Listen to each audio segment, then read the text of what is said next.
Шогар ТЭС өткөн жылдын 20 августунан баштап курула баштаган, биздин проект баштаганбыз. Биздин проект боюнча бул курулуш ушул жылдын 3-кварталында бүтүш керек. Бүткөндөн кийин биз 6,7 мегаватт кубаттуулукту чыгара алабыз.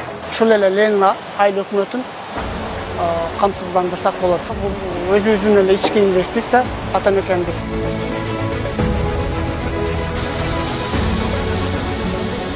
Бул биздин биринчи кеч эмес, биз буга чейин да куруп келатабыз. Бизде Сокулукта бир кесибиз бар. Ал иштеп атат. Ушул убакта учурда иштеп атат. Ошол эле Сокулукта дагы бир кесипти баштаганбыз.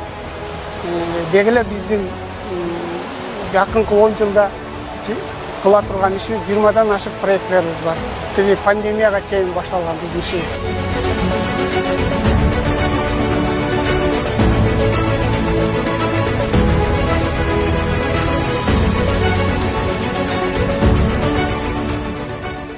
Бул жабдуулар өткөн жылы август айында келген. Өндүрүш Кытай Республикасыныкы активдүү кубаттуулук 1200 киловатт.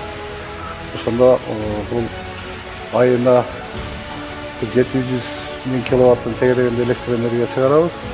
Ошондо биз бир жылга эсептегенде бир жылда где-то 8,5 миллион киловатт электр энергиясы чыгат. Бардык жумуштар бүткөн.